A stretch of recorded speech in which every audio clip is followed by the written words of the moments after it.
தமிழ்நாடு முழுவதும் விறுவிறுப்பாக நடைபெற்ற வேட்புமனுக்கள் மீதான பரிசீலனை. 39 தொகுதிகளிலும் திமுக, அதிமுக, பாஜக கூட்டணி வேட்பாளர்களின் மனுக்கள் ஏற்பு.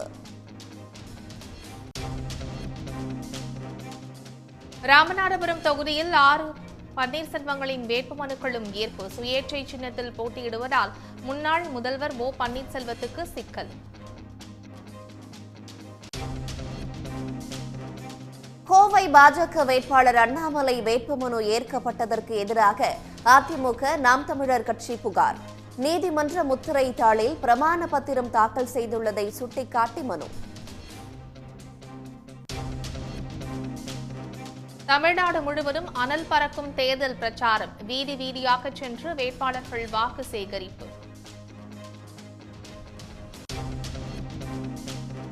ஜெகத் ரட்சகனை ஆதரித்து அரக்கோணத்தில் உதயநிதி ஸ்டாலின் பரப்புரை.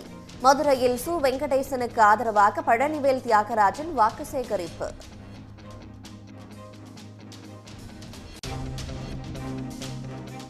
தேர்தலில் வெற்றி பெற்றால் சிவகாசி பட்டாசு தொழிலை பாதுகாக்க நடவடிக்கை எடுப்போம் என்று எடப்பாடி பழனிசாமி உறுதி. டீசல் விலையை ஒன்றிய அரசு குறைக்க வேண்டும் என்றும் சிவகாசி பிரச்சார கூட்டத்தில் வலியுறுத்தல்.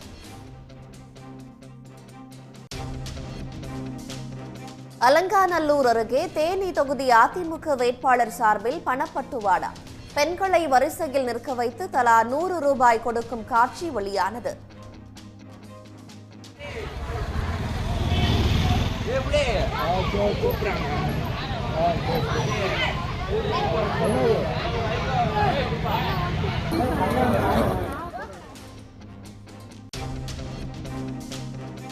அதிமுகவுக்கு வாக்களிப்பவர்களுக்கு மட்டும் பணம் கொடுங்கள், மற்றவர்களுக்கு கொடுக்க வேண்டாம். கள்ளக்குறிச்சி அதிமுக வேட்பாளர் குமரகுருவின் பேச்சால் சர்ச்சை.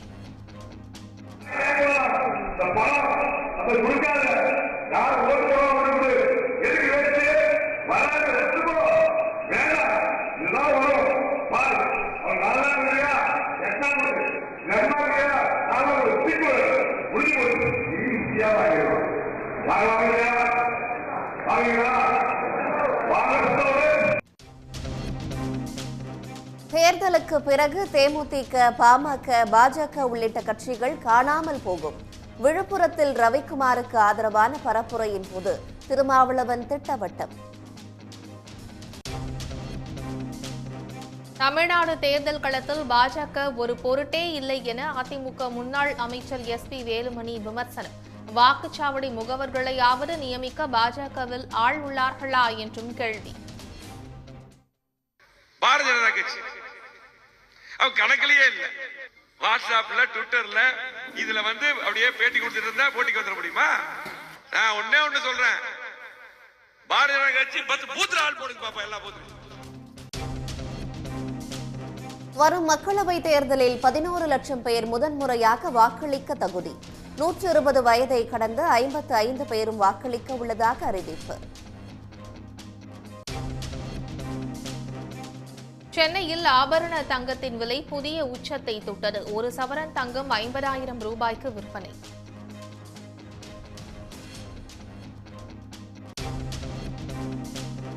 கொடைக்கானலில் வெளிநாட்டிற்கு இன்ப சுற்றுலா அழைத்துச் செல்வதாக போலி இணையதளம் தொடங்கி மோசடி. வடமாநில பெண்கள் உள்பட 7 பேர் கொண்ட கும்பலை கைது செய்தது போலீஸ்.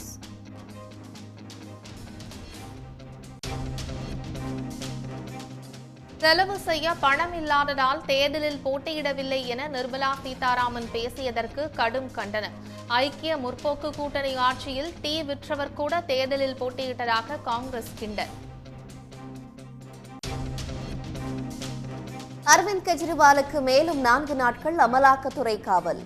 மீண்டும் ஏப்ரல் 1ஆம் தேதி ஆஜர்படுத்த டெல்லி ரோஸ் அவென்யூ நீதிமன்றம் உத்தரவு.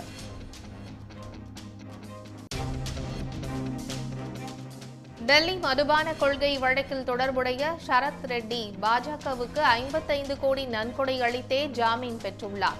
வழக்கு விசாரணையின் போது அரவிந்த் கெஜ்ரிவால் பகிரங்க குற்றச்சாட்டு. தேர்தல் பத்திரம் மூலம் பாஜகவுக்கு 60 கோடி ரூபாய் நிதி அளித்த கோட்டக் மஹிந்திரா நிறுவனம் நிதி அளித்த சில நாட்களிலேயே வங்கியின் CEO நியமனம் குறித்து ரிசர்வ் வங்கி முக்கிய முடிவெடுத்தது அம்பலம்.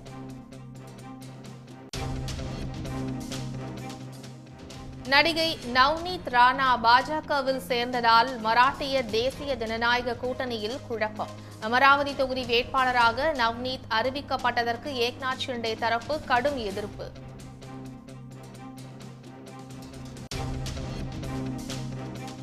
ரஜினிகாந்தின் 171வது படத்தின் ஃபர்ஸ்ட் லுக் போஸ்டர் வெளியீடு. ஏப்ரல் 22ஆம் தேதி தலைப்பு வெளியாகும் என்று சன் பிக்சர்ஸ் அறிவிப்பு.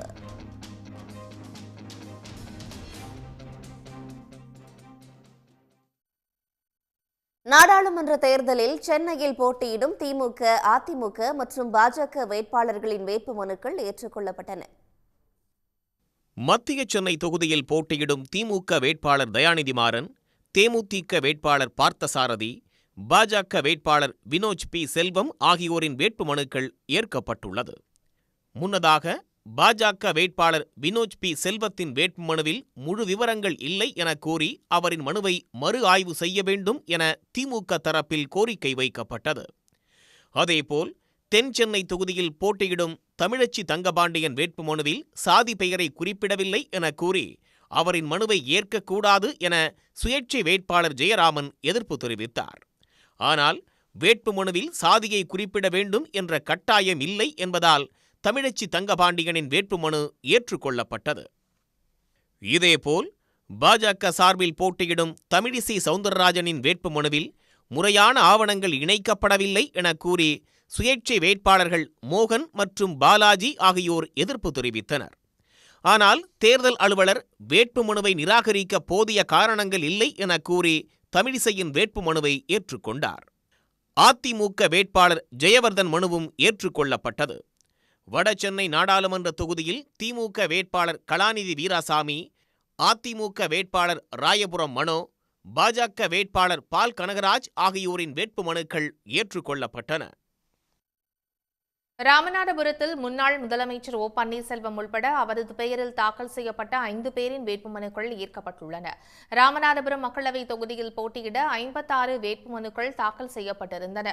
பாஜக கூட்டணியில் சுயேட்சை வேட்பாளராக ஓ பன்னீர்செல்வம் பெயரில் 5 பேரும், எம் பன்னீர்செல்வம் என ஒருவரும், மொத்தம் 6 பேர் ஒரே பெயரில் வேட்புமனு தாக்கல் செய்தனர்.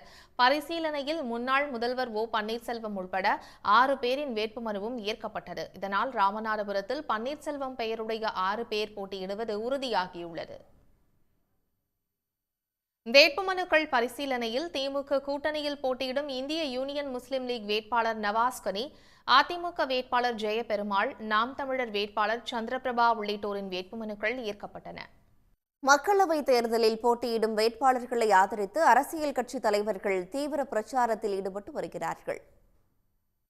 மதுரை தொகுதி மார்க்சிஸ்ட் கம்யூனிஸ்ட் வேட்பாளர் சு. வெங்கடேசன் மற்றும் அமைச்சர் பழனிவேல் தியாகராஜன் ஆகிய இருவரும் மதுரை வீதிகளில் பிரச்சாரம் மேற்கொண்டனர். வாக்காளர்களிடம் பேசிய எம்பி சு. வெங்கடேசன், பாசிச பாஜகவை வீழ்த்தி அரசியல் அமைப்பு மற்றும் ஜனநாயகத்தை காக்க வேண்டும் என்று கேட்டுக் கொண்டார். மதச்சார்பற்ற ஒரு அரசு அமைய, ஜனநாயகம் காக்கப்பட, அரசியலமைப்பு சட்டம் காக்கப்பட, கொடிய பாசிச பாஜக அகற்றப்பட, நம்முடைய தமிழ்நாட்டிலே மாண்புமிகு முதல்வர் அவர்கள் தலைமையிலே அமைக்கப்பட்டிருக்கின்ற, தளபதியார் அவர்கள் தலைமையிலே அமைக்கப்பட்டிருக்கிற இந்தியா கூட்டணி புதுச்சேரி உள்ளிட்ட 40 இடங்களிலும் மகத்தான வெற்றி பெறும் என்பதுதான் போகிற இடங்களெல்லாம் இருக்கிற இந்த எழுச்சியின் வரவேற்பு நமக்கு உணர்த்தி கொண்டிருக்கின்றது. நாமக்கல் தொகுதியில் திமுக கூட்டணியில் உள்ள கொங்குநாடு மக்கள் தேசிய கட்சி சார்பில் போட்டியிடும் மாதேஸ்வரன் சேலம் மாவட்டம் சங்ககிரி சட்டமன்ற தொகுதிக்குட்பட்ட பகுதியில் பிரச்சாரம் செய்தார். சுமார் 80க்கும் மேற்பட்ட கிராமங்களில் திறந்தவெளி வாகனத்தில் அவர் உதயசூரியன் சின்னத்தில் வாக்கு சேகரித்தார். அப்போது பெண்கள் ஆரத்தி எடுத்தும் பட்டாசு வெடித்தும் அவருக்கு உற்சாக வரவேற்பு அளித்தனர்.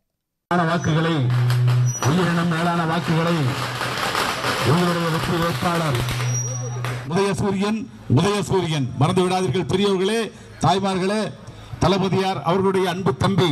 அரக்கோணம் திமுக வேட்பாளர் ஜெகத் ரட்சகனை ஆதரித்து திமுக இளைஞரணி செயலாளரும் அமைச்சருமான உதயநிதி ஸ்டாலின் பிரச்சாரம் மேற்கொண்டார். ஆரணி தொகுதி அதிமுக வேட்பாளர் ஜி. வி. கஜேந்திரன் ஆரணி அருகே வேதாஜிபுரம் கிராமத்தில் முத்துமாரியம்மன் கோயிலில் சாமி தரிசனம் செய்துவிட்டு பிரச்சாரத்தை தொடங்கினார். கட்சியினர் பட்டாசு வெடித்தும் பெண்கள் ஆரத்தி எடுத்தும் அவரை வரவேற்றனர். பின்னர் அவர் திறந்தவெளி வாகனத்தில் அருகில் உள்ள கிராமங்களில் வாக்கு சேகரித்தார்.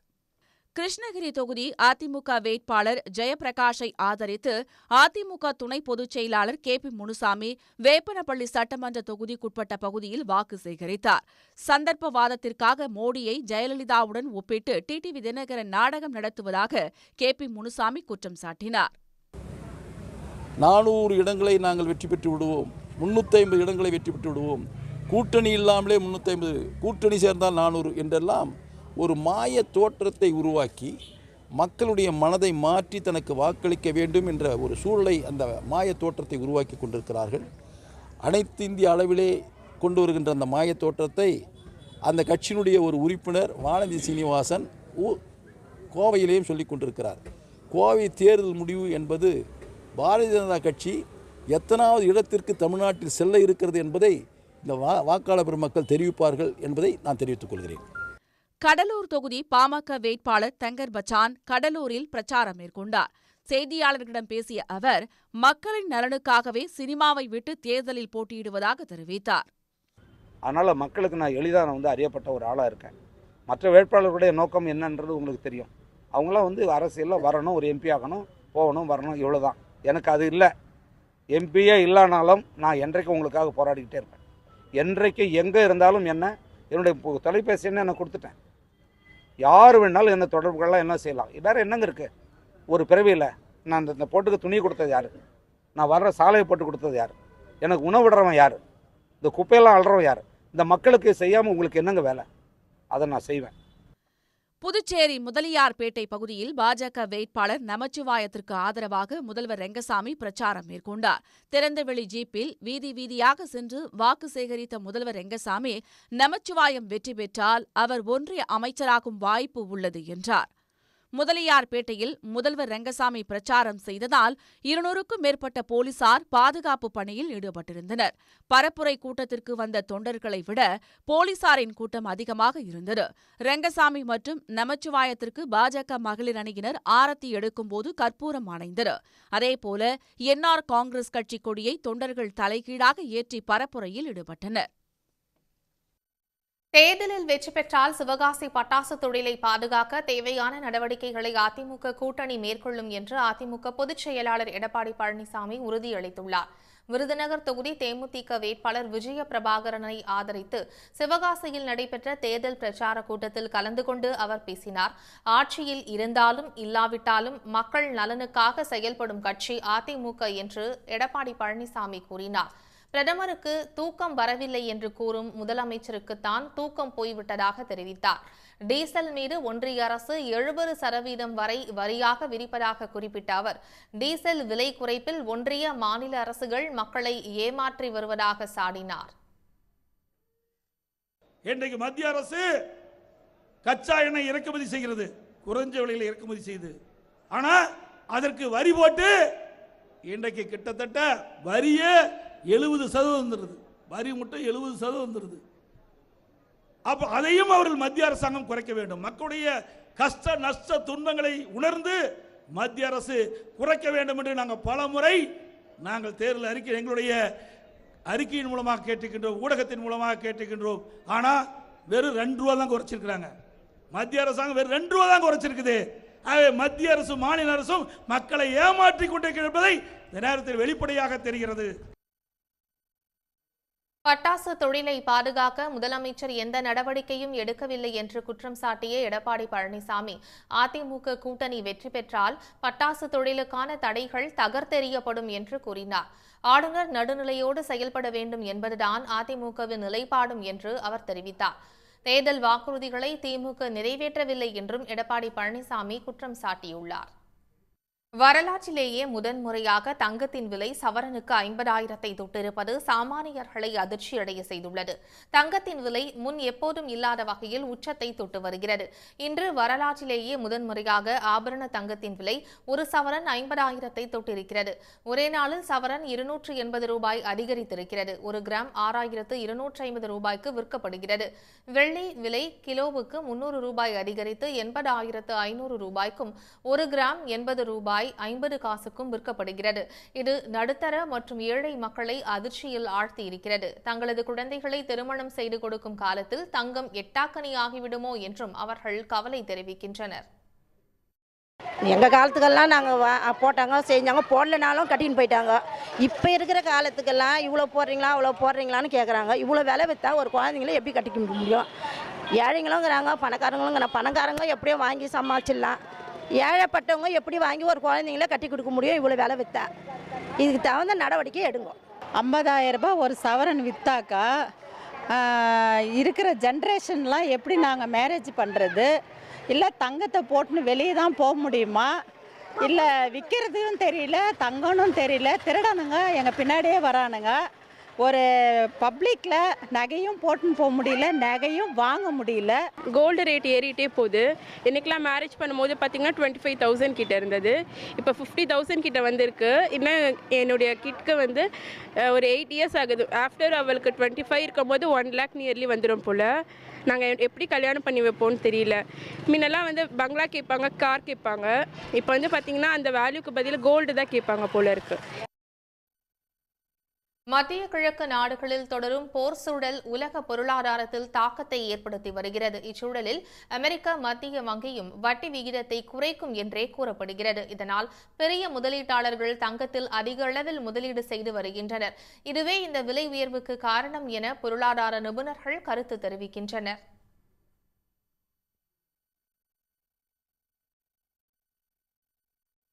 கோவை தொகுதி பாஜக வேட்பாளர் அண்ணாமலையின் வேட்புமனு ஏற்கப்பட்டதற்கு எதிராக தேர்தல் ஆணையத்தில் அதிமுக, நாம் தமிழர் கட்சிகள் புகார் அளித்துள்ளன. அண்ணாமலையின் வேட்புமனுவை செல்லாது என்று அறிவிக்க கோரி அக்கட்சிகள் வலியுறுத்தியுள்ளன. தேர்தல் விதிகளுக்கு மாறாக அண்ணாமலை நீதிமன்ற முத்திரை தாளில் பிரமாண பத்திரம் தாக்கல் செய்துள்ளார் என்பது அதிமுக, நாம் தமிழர் கட்சிகளின் புகாராகும். நீதிமன்ற கட்டணம் அல்லாத முத்திரை தாளை பயன்படுத்தியே பிரமாண பத்திரம் தாக்கல் செய்ய வேண்டும் என்பது விதி. தேர்தல் விதிக்கு முரணாக நீதிமன்ற முத்திரை தாளை அண்ணாமலை பயன்படுத்தி இருப்பதால் அவரது வேட்புமனுவை செல்லாது என்று அறிவிக்க அதிமுக, நாம் தமிழர் உள்ளிட்ட கட்சிகள் வலியுறுத்தியுள்ளன. எந்த அஃபிடவிட்டா இருந்தாலும் நீதிமன்றம் அல்லாத முத்திரைத்தாளில் போடணும். நீதிமன்ற கட்டணம் இல்லாத முத்திரைத்தாளில் போடணும். அதாவது நான் ஜுடிஷியல் ஸ்டாம்ப் பேப்பரில் போடணும். அண்ணாமலை என்ன பண்ணியிருக்காருன்னா, தான் ஒரு ஐஏஎம்மில் படித்ததாகவும் தான் ஒரு உலகத்திலே அதிபுத்திசாலின்னு சொல்லிட்டு இருக்கக்கூடியவர் கோர்ட் ஃபீ ஸ்டாம்பில், அதாவது நீதிமன்ற கட்டணத்தில் இருக்கக்கூடிய ஸ்டாம்ப் பேப்பரில் ஒரு அஃபிடவிட் தாக்கல் செய்யப்பட்டு நாங்கள் எத்தனையோ சொல்லியும் காலையில் வந்து இந்த தேர்தல் நடத்தும் அலுவலர் அதையெல்லாம் கூட கவனிக்கிறதுக்கு தயாராக இல்லாமல் எடுத்து வைங்க, குளறுபடிகள் இருக்குது, எடுத்து வைங்கன்னு சொல்லியும் கேட்காம பண்ணியிருக்காரு. அதே மாதிரி நேற்று நைட்டு வரைக்கும் இந்த அஃபிடவிட்டை வந்து அவங்க ஆன்லைனில் அப்லோட் பண்ணாமல் வச்சுருந்தாங்க. அதுக்கான காரணம் என்னென்னு இப்போ தான் புரிஞ்சிருக்கு. உண்மையாகவே அவங்க நாங்கள் இன்னொரு அஃபிடவிட் கொடுத்துருக்கோம், அதில் கரெக்ஷனாக இருக்குதுன்னு சொல்லியிருந்தால் காலையிலேயே அவங்க எடுத்து காமிச்சிருந்துருக்கலாமே. காலையில் அவங்க எடுத்து காமிக்கல. நாங்கள் வந்து எலெக்ஷன் கமிஷன் ப்ரிஸ்கிரைப்டு ஃபார்மெட்டில் அஃபிடவிட் இல்லைன்னு சொன்னப்போ உண்மையாகவே நாங்கள் கரெக்டாக ஒரு அஃபிடவிட் போட்டிருக்கோன்னா அப்போவே எடுத்து காமிச்சிருந்துருக்கலாமே. அப்போ அவங்க கையில் அஃபிடவிட் இல்லை, எலெக்ஷன் கமிஷன்கிட்டையும் இல்லை, பிஜேபி கேண்டிடேட்டை காமிக்கிறதுக்கும் அவங்க கையில் அஃபிடவிட் இல்லை. 5:15 மணிக்கு நாம் இங்கே கம்ப்ளைண்ட் கொடுக்க வந்ததுக்கப்புறம் நம்மளை வெயிட் பண்ண வச்சுட்டு புது அஃபிடவிட் வாங்கி பதிவேற்றம் செஞ்சுருக்கோம். படுபாதக ஜனநாயக படுகொலை. வேட்புமனு தாக்கல் செய்திருக்கிற பாஜகவினுடைய மாநில தலைவருடைய வேட்புமனுவில் நீதிமன்றங்களில் பயன்படுத்தக்கூடிய முத்திரைத்தாளை பயன்படுத்தி வேட்புமனு தாக்கல் செய்திருக்கிறாங்க. அதையும் தேர்தல் நடத்தும் அலுவலர் வந்து ஏற்றுக்கொண்டு அந்த மனுவை வந்து ஏற்றுக்கொள்ளதாக அறிவிச்சிருக்கிறாங்க. இது சட்டப்படி ரொம்ப தவறான ஒரு செயல், தவறான முன்னுதாரணம். நாம் தமிழர் கட்சியுடைய வேட்பாளர் நாங்கள் எல்லாரும் வந்து இதை அப்ஜெக்ஷன் பண்ணி மனு கொடுத்துருக்குறோம். ஒருவேளை அவர் இந்த பாராளுமன்ற தொகுதியில் தேர்ந்தெடுக்கப்பட்டு நாடாளுமன்ற உறுப்பினர் ஆனாலும் அவருடைய வெற்றி செல்லாது என அறிவிக்கிறதுக்கு தான் 100% வாய்ப்பு இருக்குது. நீதிமன்றம் வேட்புமனுவின் போதே அண்ணாமலையின் மனுவுக்கு ஆட்சேபம் தெரிவிக்கப்பட்டது. அதிமுக, திமுக, நாம் தமிழர் கட்சி ஆகிய அனைத்து கட்சி வேட்பாளர்களும் ஆட்சேபம் தெரிவித்த போதும் அண்ணாமலையின் வேட்புமனு ஏற்கப்பட்டுள்ளது. கோவை தொகுதி தேர்தல் அதிகாரியான ஆட்சியர் அடிப்படை அம்சங்களை பரிசீலிக்காமல் அவசர கதியில் அண்ணாமலை மனுவை ஏற்றிருப்பதாக அதிமுகவும் நாம் தமிழர் கட்சிகளும் கூறியுள்ளன. அண்ணாமலையின் மனு ஏற்கப்பட்டதை எதிர்த்து நீதிமன்றத்தில் வழக்கு தொடரப்போவதாகவும் அக்கட்சிகள் தெரிவித்துள்ளன. ஒருவேளை அண்ணாமலை வெற்றி பெற்றாலும் நீதிமன்ற முத்திரை தாளில் பிரமாண பத்திரம் தாக்கல் செய்ததால் வெற்றி செல்லாது என்று அக்கட்சிகள் கூறியிருக்கின்றன. இதுபற்றி விளக்கம் அளித்துள்ள மாவட்ட தேர்தல் அலுவலர் கிராந்திகுமார், அண்ணாமலை 2 வேட்புமனுக்களை தாக்கல் செய்திருப்பதாகவும் அதில் நீதிமன்ற முத்திரை தாளில் தாக்கல் செய்த மனு நிராகரிக்கப்படுவதாகவும் 27 எண் கொண்ட மனு ஏற்கப்பட்டிருப்பதாகவும் தெரிவித்துள்ளார். அலங்காநல்லூர் பகுதியில் தேனி மக்களவை தொகுதி அதிமுக வேட்பாளர் நாராயணசாமிக்காக பிரச்சாரத்திற்கு வந்த பெண்களை வரிசையில் நிற்க வைத்து அதிமுக நிர்வாகிகள் பணப்பட்டுவாடா செய்தது பரபரப்பை ஏற்படுத்தியுள்ளது. மதுரை மாவட்டம் அலங்காநல்லூர் பகுதியில் தேனி நாடாளுமன்ற தொகுதி அதிமுக வேட்பாளர் நாராயணசாமி முன்னாள் அமைச்சர் RB உதயகுமாருடன் சென்று கிராமமாக தேர்தல் பிரச்சாரம் மேற்கொண்டார். கூட்டணி கட்சி நிர்வாகிகளுடன் குமாரம் என்னும் இடத்தில் இருந்து பிரச்சாரத்தை துவக்கிய நாராயணசாமி கோட்டைமேடு, கல்லணை, அலங்காநல்லூர் என பல்வேறு கிராமங்களில் வாக்கு சேகரித்தார். பின்னர் கல்லணை கிராமத்தில் பிரச்சாரம் முடிந்து வேட்பாளர் நாராயணசாமி கிளம்பியவுடன் அதிமுக நிர்வாகி ஒருவர் பெண்களை வரிசையில் நிறுத்தி தலைக்கு ரூபாய் 100 வீதம் பணப்பட்டுவாடா செய்தது பரபரப்பை ஏற்படுத்தியுள்ளது.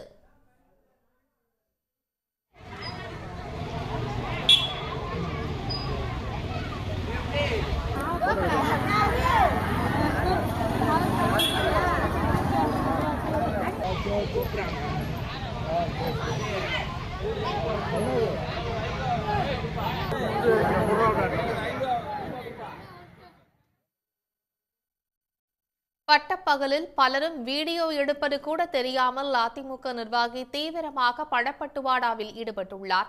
மேலும் பிரச்சாரத்தில் 5 வாகனங்கள் மட்டுமே செல்ல வேண்டும் என தேர்தல் நடத்தை விதிகள் உள்ள நிலையில் 10க்கும் மேற்பட்ட வாகனங்கள் பிரச்சாரத்தில் பங்கேற்றன. எனவே இந்த தேர்தல் விதிமீறல் மற்றும் பணப்பட்டுவாடா சம்பவத்தில் அதிமுக வேட்பாளர் மற்றும் அக்கட்சியின் நிர்வாகி மீது உரிய நடவடிக்கை எடுக்க வேண்டும் என அரசியல் கட்சிகள் வலியுறுத்தியுள்ளன.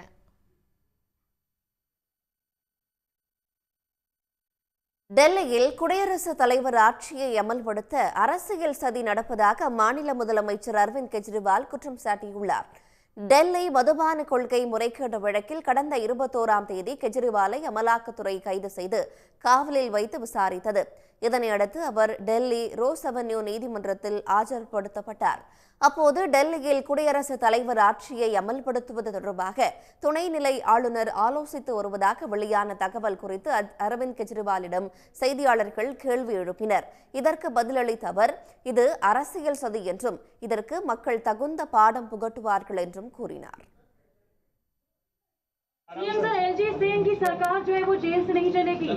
What would you like to say on this? LG कह रहे सरकार जेल से नहीं चलेगी. ये एक पॉलिटिकल षड्यंत्र है, जनता इसका जवाब देगी.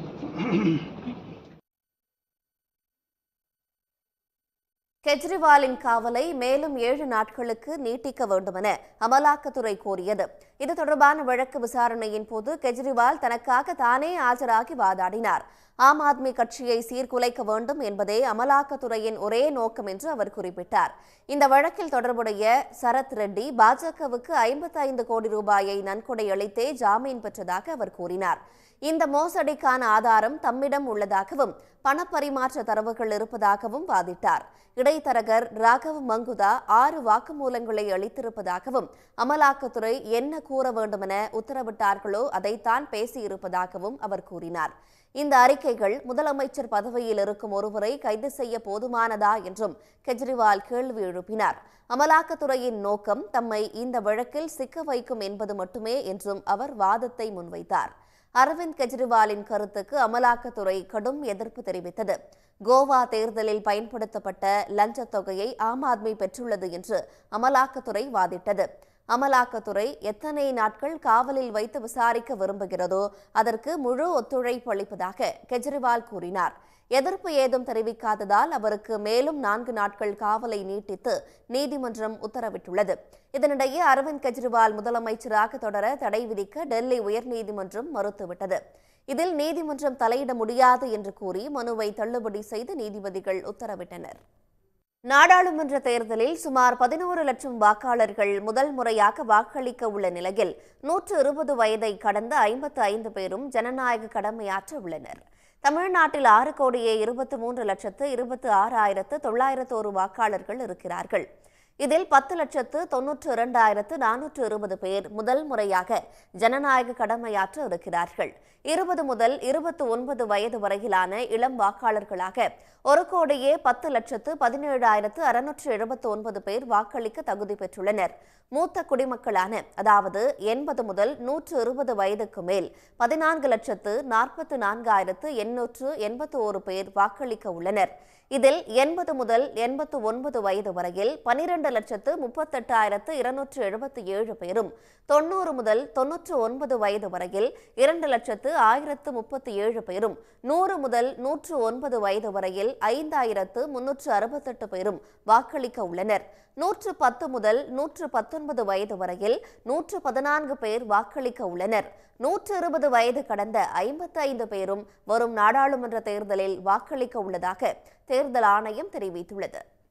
தேனி தொகுதிக்கு 14 ஆண்டு வனவாசத்துக்கு பின் மீண்டும் வந்திருப்பதாக அமமுக வேட்பாளர் டிடிவி தினகரன் தெரிவித்திருந்தார். இதற்கு திமுக வேட்பாளர் தங்க தமிழ்ச்செல்வன் வனவாசம் போனவர் ஏன் மீண்டு வந்தார் என்று பதிலடி கொடுத்தார். தான் வனவாசம் போனதற்கு யார் காரணம் என்பது அவருக்கு தெரியும் என்று டிடிவி தினகரன் தற்போது விளக்கமளித்துள்ளார்.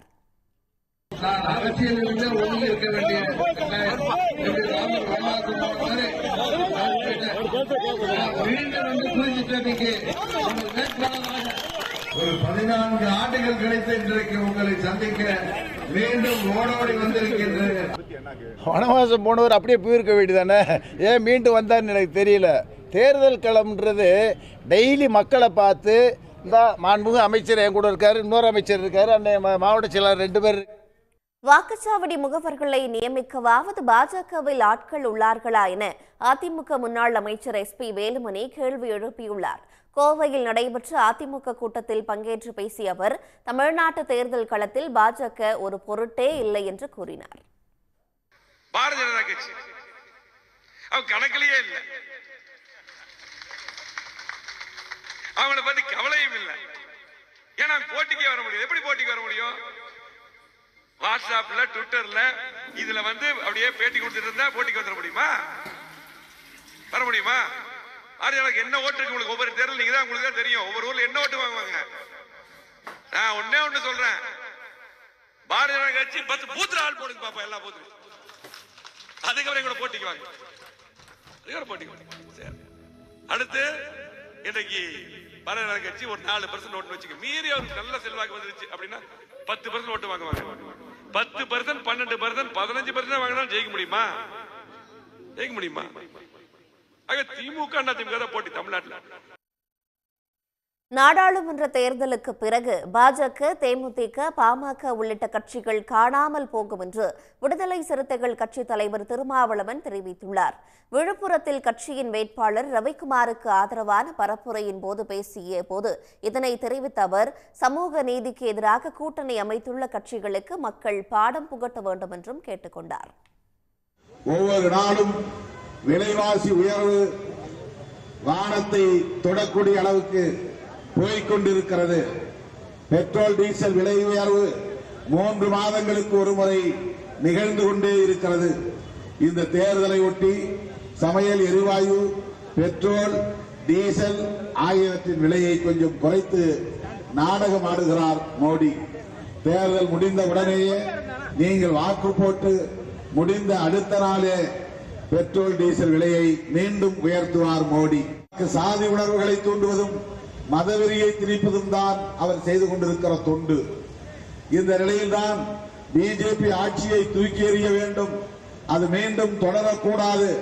டெல்லியிலே அமர்ந்திருக்க கூடாது. அந்த ஆட்சி தொடர்ந்தால் நாடு பேராபத்தை சந்திக்க நேரிடும். தமிழ்நாட்டில் தேர்தல் தேதி நெருங்கி வருவதால் விதியை மீறி வாகனங்களில் கொண்டு செல்லப்படும் பணம், பொருட்களை பறக்கும் படையினர் கைப்பற்றி வருகிறார்கள். திருப்பூர் மாவட்டம் அவிநாசி அடுத்த தெக்கலூரில் வாகன தணிக்கையில் ஈடுபட்ட பறக்கும் படை அலுவலர்கள் அந்த வழியாக வந்த இருசக்கர வாகனத்தை மடக்கி சோதனை செய்தனர். அப்போது உரிய ஆவணமின்றி 12,20,000 ரூபாய் கொண்டு வந்ததை பறிமுதல் செய்த அதிகாரிகள் வட்டாட்சியர் அலுவலகத்தில் ஒப்படைத்தனர். உரிய ஆவணம் காண்பித்ததும் பணம் திரும்ப ஒப்படைக்கப்பட்டது. ஓசூர் பகுதிகளில் பறக்கும் படை அதிகாரிகள் ஒட்டுமொத்தமாக 7,46,000 ரூபாயை பறிமுதல் செய்தனர். புதுச்சேரி 100 அடி சாலையில் மஞ்சள் பையுடன் சந்தேகப்படும்படி நின்று கொண்டிருந்த சக்திவேல் என்பவரை பிடித்து அதிகாரிகள் சோதனை செய்தபோது உரிய ஆவணமின்றி 7.5 லட்சம் ரூபாய் வைத்திருந்தது கண்டுபிடிக்கப்பட்டு பறிமுதல் செய்யப்பட்டது. திருவள்ளூர் மாவட்டம் பொன்னேரி அடுத்த புதுவாயல் பகுதியில் தேர்தல் பறக்கும் படை அதிகாரிகள் வாகன சோதனையில் ஈடுபட்ட போது 4 லட்சம் ரூபாய் சிக்கியது. பழவேற்காட்டைச் சேர்ந்த பெர்னார்டு என்பவரின் காரை மடக்கி சோதனை செய்தபோது உரிய ஆவணமின்றி பணத்தை எடுத்து வந்தது கண்டுபிடிக்கப்பட்டது. லால்குடி சட்டமன்ற தொகுதியில் உரிய ஆவணங்களின்றி கொண்டு வந்த ரூபாய் 2,20,000 ரூபாயை பறக்கும் படை அதிகாரிகள் பறிமுதல் செய்தனர். காரில் அப்பணத்தை எடுத்து வந்தவரிடம் உரிய ஆவணத்தை காண்பித்து பெற்றுச் செல்ல அதிகாரிகள் அறிவுறுத்தினர். முக்கிய வழக்கு ஒன்றில் கோட்டக் மஹிந்திரா வங்கிக்கு சாதகமான ஒப்பந்தம் ஏற்பட்ட சில நாட்களில் அந்த வங்கி பாஜகவுக்கு 60 கோடி ரூபாய் தேர்தல் பத்திர நன்கொடை அளித்திருப்பது பல்வேறு கேள்விகளை எழுப்பியுள்ளது. தேர்தல் நன்கொடை பத்திரங்கள் தொடர்பான பட்டியல்களிலிருந்து ஒவ்வொரு நாளும் புது அதிர்ச்சி தகவல்கள் வெளியாகி சலசலப்பு ஏற்படுத்தி வருகின்றன. அந்த சலசலப்பின் பட்டியலில் கோட்டக் மஹிந்திரா வங்கியும் இடம் பிடித்துள்ளது. கோட்டக் மஹிந்திரா வங்கி குழுமத்தின் உரிமையாளர் உதய் கோட்டக் 50.01 விழுக்காடு பங்குகளை வைத்திருந்த போது கடந்த 2013ஆம் ஆண்டு ரிசர்வ் வங்கி புதிய வழிகாட்டு நெறிமுறைகளை வெளியிட்டது. அதன்படி நிறுவன உரிமையாளர் உதய் கோட்டக் மொத்த பங்கை 2020ஆம் ஆண்டுக்குள் 15 விழுக்காடாக குறைக்க வேண்டும் என்று உத்தரவிடப்பட்டிருந்தது. இதை ஏற்று தனது பங்கு விகிதத்தை படிப்படியாக குறைத்து வந்த உதய் கோட்டக் 2017ஆம் ஆண்டு வரை தனது பங்கை 29.79 விழுக்காடாக குறைத்தார். 2018ஆம் ஆண்டு பங்குகளை விற்பனை செய்வதில் புதிய முறையை பின்பற்றப் போவதாக அறிவித்த கோட்டக் மஹிந்திரா வங்கியின் முன்மொழிவை ரிசர்வ் வங்கி ஏற்கவில்லை. இதனால் 2018இல் நீதிமன்றத்தில் கோட்டக் மஹிந்திரா வங்கியின் தலைவர் உதய் கோட்டக் முறையிட்டார். 13 மாதங்கள் விசாரணை நடைபெற்ற பின்னர் நீதிமன்றத்திற்கு வெளியே ரிசர்வ் வங்கியும் கோட்டக் மஹிந்திரா வங்கியும் பேச்சுவார்த்தை நடத்தி சமரசம் செய்து கொண்டன. அதன்படி அடுத்த 6 மாதங்களுக்குள் உரிமையாளரின் பங்கை 26 விழுக்காடாக மட்டும் குறைத்துக் கொள்ள ரிசர்வ் வங்கி ஒப்புதல் அளித்தது. இந்த ஒப்பந்தம் கையெழுத்தான சில வாரங்களில் பாஜகவுக்காக 35 கோடி ரூபாய் தேர்தல் பத்திரங்களை கோட்டக் குழுமம் வாங்கியது தெரியவந்துள்ளது. அதைத் தொடர்ந்து 2020 ஜனவரியில் மேலும் 10 கோடி என மொத்தம் 60 கோடி ரூபாயை பாஜகவுக்கு நன்கொடையாக அளித்த கோட்டக் மஹிந்திரா வேறு எந்த ஒரு கட்சிக்கும் நன்கொடை அளிக்கவில்லை என்பதும் தெரியவந்துள்ளது. ரிசர்வ் வங்கியுடனான சமரச முடிவுக்கு பின்னர் அடுத்த சில நாட்களில் பல கோடி ரூபாயை நன்கொடையாக அளித்ததன் பின்னணி என்ன என்பது குறித்து பலரும் கேள்வி எழுப்பி வருகின்றனர். உடனுக்குடன் செய்திகளை தெரிந்து கொள்ள சன் நியூஸ் பெல் ஐகானை கிளிக் பண்ணுங்க.